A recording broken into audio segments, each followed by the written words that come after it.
Hello, welcome dito sa another timeless and collective reading. Ayan, maraming salamat po sa lahat ng sumusuporta, sumusubaybay sa ating YouTube and Facebook. Sa mga hindi pa po nakasubaybay sa ating YouTube, Facebook, like, follow, and subscribe. Thank you so much. Na-reach na natin yung 39K subscribers sa YouTube. Tignan ko lang, baka nagkakamali. Yes, 39K na tayo. So, maraming salamat sa patuloy na sumusubaybay sa ating YouTube at lahat ng nag-subscribe. Yan. Tignan na natin to. Gamitin natin yung bago kong deck. Matagal na to. Hindi ko lang siya na-unbox. So, ngayon magagamit ko na. Tignan natin, timeless collective reading. Kung tumutugma sa'yo, maaaring para sa'yo. Kung hindi, paubaya mo sa iba.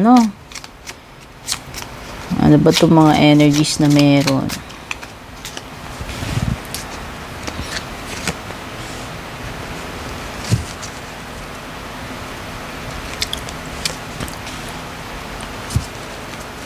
Wow! Ang ganda yung mga cards mo. Malalakas, pang malakasan yung mga cards mo dito. Lagay ko dito, ha?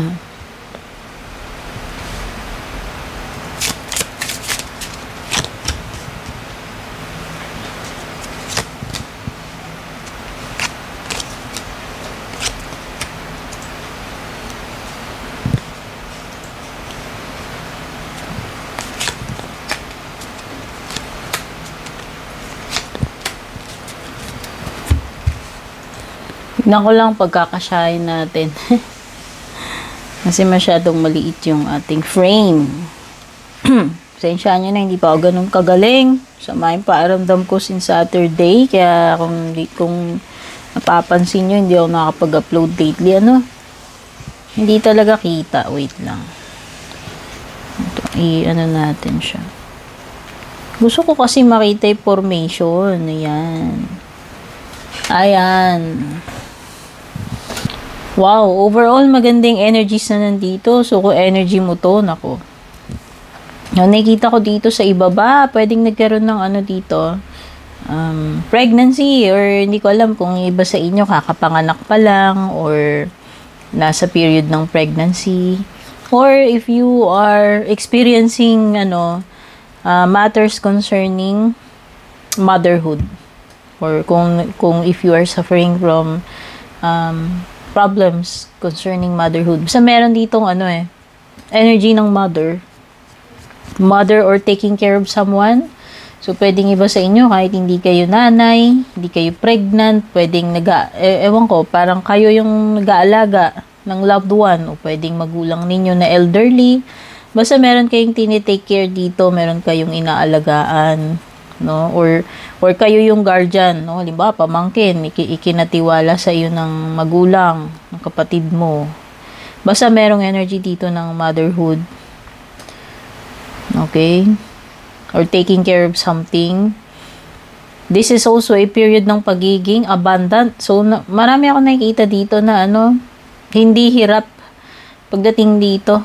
Kumbaga, merong sapat na mga material and blessings na meron dito. May abundance, may fertility, may motherhood, may taking care, may creativity. Pwedeng iba sa inyo dito, nandun kayo sa creative side, or very productive kayo, marami kayong maa-accomplish, no? With the Empress card. Nakikita ko rin dito maliwanag yung mga changes dito para sa iyo. Evident you have the Wheel of Fortune.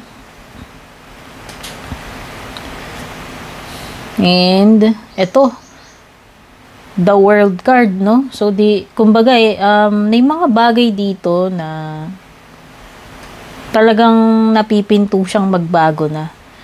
Kumbaga, talagang you are transitioning into something new. So, may mga bagong paparating sa inyo. Possible na iba, may ma-achieve din kayo with the World card. No? Magsisimula kayo ng panibagong venture, magsisimula kayo panibagong chapter sa career man yan, sa relationship, sa romance, no? Or panibagong chapter ng buhay ninyo, sa personal, hindi ko alam.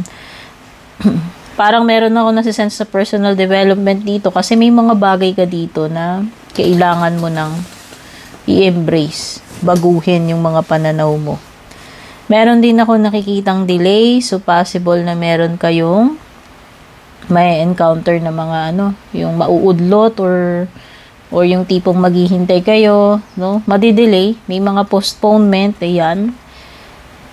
May mga events dito or mga bagay na pwedeng isantabi muna or i-reschedule. Pwedeng you are dealing with a Leo and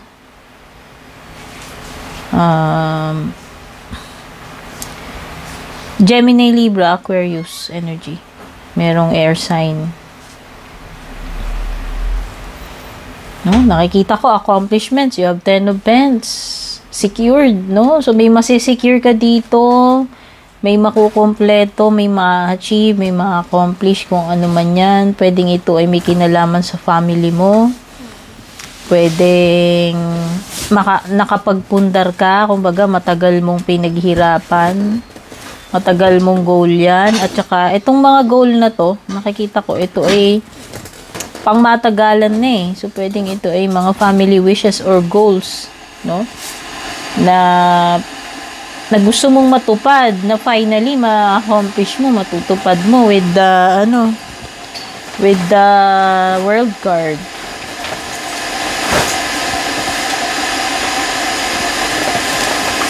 Pwedeng iba dito makaka-encounter din kayo ng pagbabago ng isip.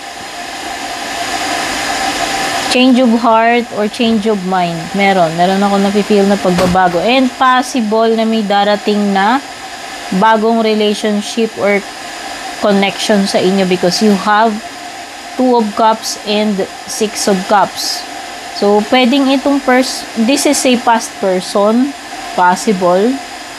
Kahit na hindi kayo nagkaroon ng relationship in the past or connection, basta galing siya from the past. So, pwedeng dati mong kaklase or kababata mo or na-meet mo na before. Basta, meron ditong something na galing sa past na posibleng babalik sa iyo. No? And pwede rin ito ay isang romantic encounter or relationship na paparating sa iyo. Pwede rin naman itong partnerships para sa iba sa inyo kung hindi ito about love life. No? So, pwedeng panibagong contracts or panibagong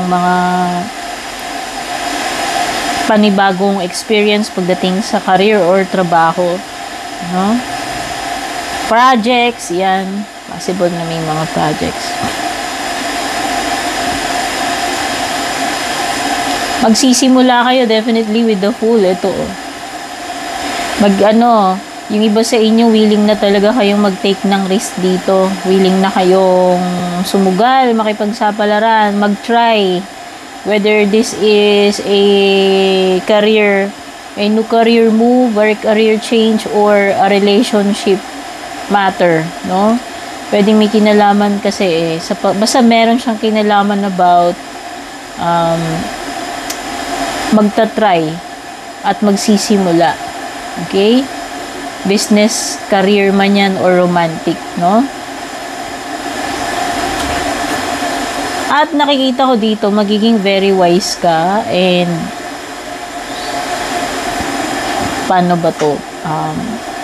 Magiging very wise ka dito sa gagawin mo. You have the King of Swords. So, nakikita ko, kung may mga decision ka mang gagawin or changes or mga move na gagawin regarding your relationship or career is you will make sure na paghahandaan mo tong mga bagay na to, pag-iisipan mo ng mabuti, no? Ayan. So, nakikita ko na you are very equipped, prepared para dito sa gagawin mo, sa mga kakaharapin mo or papasukin mo. Okay? So, nakikita ko may magagandang changes para sa iyo kasi nga you have the Wheel of Fortune and this. At saka may mga achievement ka, no? May mga ma-accomplish ka dito. So, ayan, ito yung mga energies na nakuha ko. Kung nakarelate kayo, maaaring para sa inyo. Don't forget to like and share. Take care and God bless.